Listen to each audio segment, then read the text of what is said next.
Close your eyes and be. Days went by, and weeks. Jonas learned, through the memories, the names of colors, and now he began to see them all in his ordinary life, though he knew it was ordinary no longer and would never be again. But they didn't last. There would be a glimpse of green, the landscaped lawn around the central plaza, a bush on the riverbank, the bright orange of pumpkins being trucked in from the agricultural fields beyond the community boundary, seen in an instant, the flash of brilliant color, but gone again, returning to their flat and hueless shade. The giver told him that it would be a very long time before he had the colors to keep. "But I want them," Jonas said angrily. "It isn't fair that nothing has color." "Not fair?" The giver looked at Jonas curiously. "Explain what you mean." "Well," Jonas had to stop and think it through. "If everything's the same, then there aren't any choices. I want to wake up in the morning and decide things, a blue tunic or a red one." He looked down at himself, at the colorless fabric of his clothing. "But it's all the same. Always." Then he laughed a little. "I know it's not important. What you wear, it doesn't matter, but it's the choosing that's important, isn't it?" The giver asked him. Jonas nodded. "My little brother," he began, and then corrected himself. "No, that's inaccurate. He's not my brother, not really. But this new child that my family takes care of, his name's Gabriel." "Yes, I know about Gabriel."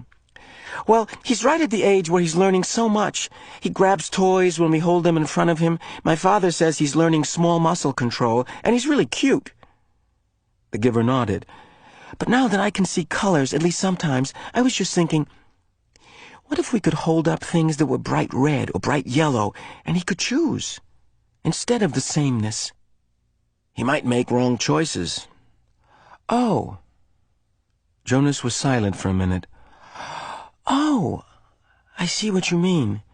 It wouldn't matter for a new child's toy, but later it does matter, doesn't it? We don't dare to let people make choices of their own." "Not safe?" the giver suggested. "Definitely not safe," Jonas said with certainty. "What if they were allowed to choose their own mate, and chose wrong? Or what if," he went on, almost laughing at the absurdity, "they chose their own jobs?" "Frightening, isn't it?" the giver said. Jonas chuckled. "Very frightening. I can't even imagine it. We really have to protect people from wrong choices." "It's safer." "Yes," Jonas agreed. "Much safer." But when the conversation turned to other things, Jonas was left still, with a feeling of frustration that he didn't understand.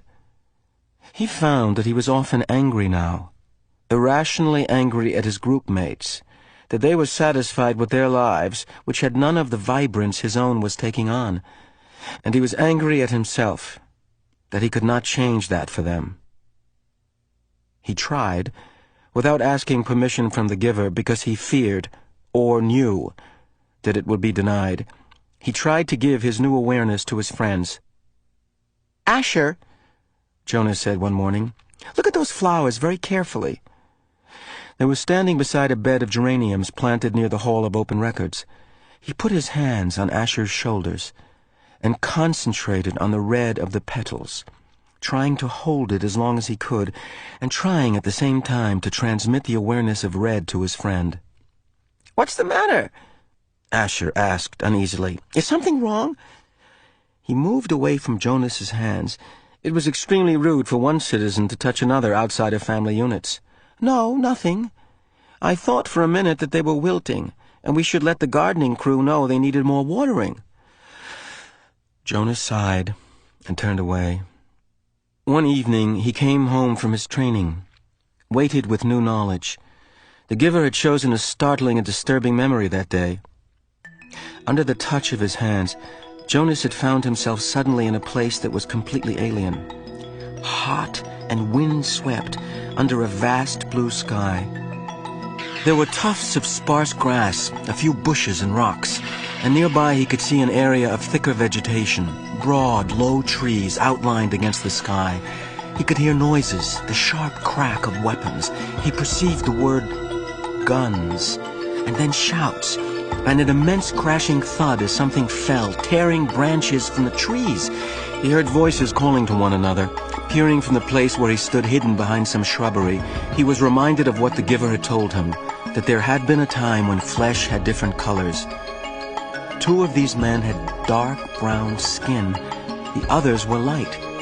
Going closer, he watched them hack the tusks from a motionless elephant on the ground and haul them away, spattered with blood. He felt himself overwhelmed with a new perception of the color he knew as red.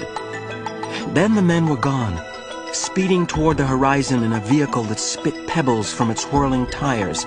One hit his forehead and stung him there, but the memory continued, though Jonas ached now for it to end. Now he saw another elephant emerge from the place where it had stood hidden in the trees. Very slowly, it walked to the mutilated body and looked down. With its sinuous trunk, it stroked the huge corpse. Then it reached up, broke some leafy branches with a snap, and draped them over the mass of torn, thick flesh. Finally, it tilted its massive head, raised its trunk, and roared into the empty landscape. Jonas had never heard such a sound. It was a sound of rage and grief, and it seemed never to end. He could still hear it when he opened his eyes and lay anguished on the bed where he received the memories. It continued to roar into his consciousness as he pedaled slowly home. "Lily," he asked that evening when his sister took her comfort object, the stuffed elephant, from the shelf, "did you know that once there really were elephants? Live ones?"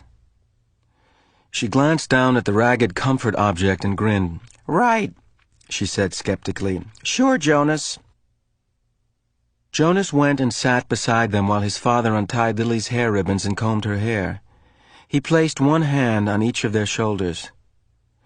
With all of his being, he tried to give each of them a piece of the memory, not of the tortured cry of the elephant, but of the being of the elephant, of the towering, immense creature, and the meticulous touch with which it had tended its friend at the end. But his father had continued to comb Lily's long hair, and Lily, impatient, had finally wiggled under her brother's touch. "Jonas," she said, "you're hurting me with your hand."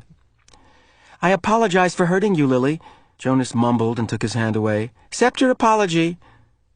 Lily responded indifferently, stroking the lifeless elephant. "Giver," Jonas asked once as they prepared for the day's work, "don't you have a spouse?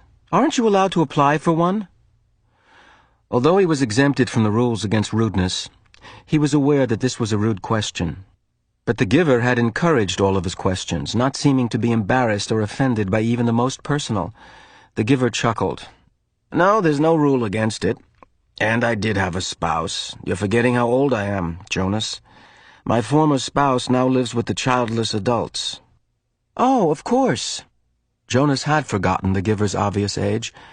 When adults of the community became older, their lives became different. They were no longer needed to create family units. Jonas's own parents, when he and Lily were grown, would go to live with the childless adults. "You'll be able to apply for a spouse, Jonas, if you want to. I'll warn you, though, that it will be difficult.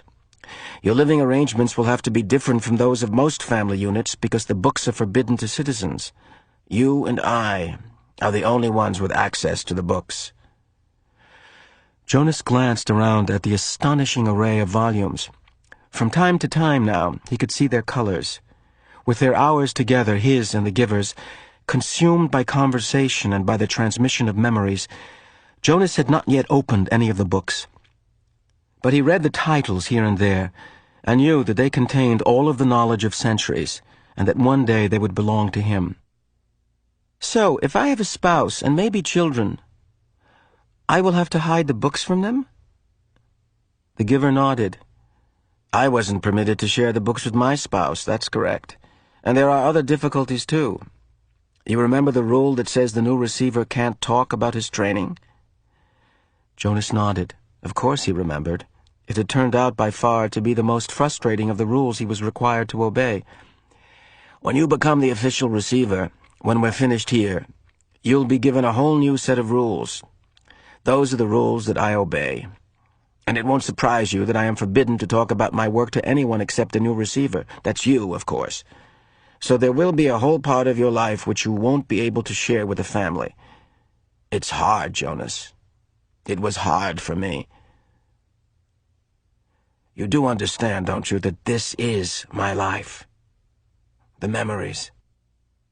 Jonas nodded again, but he was puzzled. Didn't life consist of the things you did each day? There wasn't anything else, really. "I've seen you taking walks," he said. The giver sighed. "I walk. I eat at mealtime. And when I am called by the committee of elders, I appear before them to give them counsel and advice." "Do you advise them often?" Jonas was a little frightened at the thought that one day he would be the one to advise the ruling body. But the giver said no. "Rarely. Only when they are faced with something that they have not experienced before. Then they call upon me to use the memories and advise them. But it very seldom happens. Sometimes I wish they'd ask for my wisdom more often. There are so many things I could tell them. Things I wish they would change. But they don't want change. Life here is so orderly, so predictable, so painless. It's what they've chosen." "I don't know why they even need a receiver, then, if they never call upon him," Jonas commented. "They need me. And you," the giver said, but didn't explain. "They were reminded of that 10 years ago." "What happened 10 years ago?" Jonas asked. "Oh, I know. You tried to train a successor and it failed. Why? Why did that remind them?" The giver smiled grimly. "When the new receiver failed, the memories that she had received were released. They didn't come back to me. They went." He paused and seemed to be struggling with the concept. "I don't know exactly. They went to the place where memories once existed before receivers were created. Someplace out there." He gestured vaguely with his arm.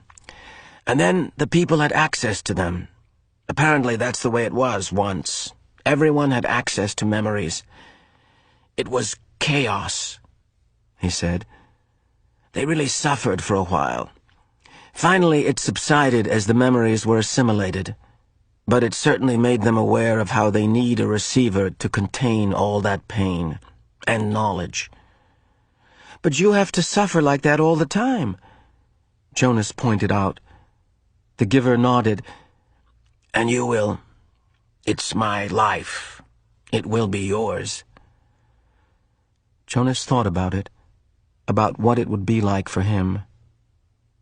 Along with walking and eating and... He looked around the walls of books. "Reading? That's it?" The giver shook his head. "Those are simply the things that I do. My life is here." "In this room?" The giver shook his head. He put his hands to his own face, to his chest. "No, here, in my being, where the memories are." "My instructors in science and technology have taught us about how the brain works," Jonas told him eagerly. "It's full of electrical impulses. It's like a computer. If you stimulate one part of the brain with an electrode, it..." He stopped talking. He could see an odd look on the giver's face. "They know nothing," the giver said bitterly. Jonas was shocked. Since the first day in the annex room, they had together disregarded the rules about rudeness, and Jonas felt comfortable with that now. But this was different, and far beyond rude. This was a terrible accusation. What if someone had heard? He glanced quickly at the wall speaker, terrified that the committee might be listening, as they could at any time. But, as always during their sessions together, the switch had been turned to off. "Nothing?" Jonas whispered nervously. "But my instructors..." The giver flicked his hand as if brushing something aside. "Oh, your instructors are well trained. They know their scientific facts. Everyone is well trained for his job. It's just that without the memories, it's all meaningless. They gave that burden to me, and to the previous receiver, and the one before him. And back, and back, and back, Jonas said, knowing the phrase that always came. The giver smiled, though his smile was oddly harsh. That's right. And next it will be you. A great honor. Yes, sir. They told me that at the ceremony, the very highest honor. Some afternoons the giver sent him away without training. Jonas knew on days when he arrived to find the giver hunched over, rocking his body slightly back and forth, his face pale, that he would be sent away. Go, the giver would tell him tensely. I'm in pain today. Come back tomorrow. On those days, worried and disappointed, Jonas would walk alone beside the river. The paths were empty of people except for the few delivery crews and landscape workers here and there. Small children were all at the child care center after school, and the older ones busy with volunteer hours or training. By himself, he tested his own developing memory. He watched the landscape for glimpses of the green that he knew was embedded in the shrubbery. When it came flickering into his consciousness, he focused upon it, keeping it there, darkening it, holding it in his vision as long as possible, until his head hurt, and he let it fade away. He stared at the flat, colorless sky, bringing blue from it, and remembered sunshine, until finally, for an instant, he could feel warmth. He stood at the foot of the bridge that spanned the river, the bridge that citizens were allowed to cross only on official business. Jonas had crossed it on school trips, visiting the outlying communities, and he knew that the land beyond the bridge was much the same, flat and well-ordered with fields for agriculture. The other communities he had seen on visits were essentially the same as his own. The only differences were slightly altered styles of dwelling, slightly different schedules in the schools. He wondered what lay in the far distance where he had never gone. The land didn't end beyond those nearby communities. Were there hills elsewhere? Were there vast, wind-torn areas like the place he had seen in memory, the place where the elephant died? Giver, when the giver was silent, Jonas continued, the chief elder told me at the beginning that the receiving of memory causes terrible pain, and you described for me that the failure of the last new receiver released painful memories to the community. But I haven't suffered, Giver. Not really. Jonas smiled. Oh, I remember the sunburn you gave me on the very first day, but that wasn't so terrible. What is it that makes you suffer so much?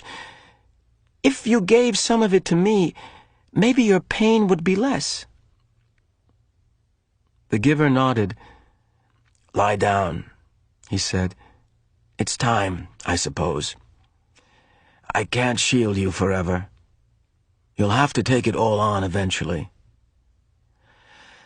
Let me think, he went on when Jonas was on the bed, waiting, a little fearful. All right, the giver said after a moment. I've decided. We'll start with something familiar. Let's go once again to a hill and a sled. He placed his hands on Jonas's back.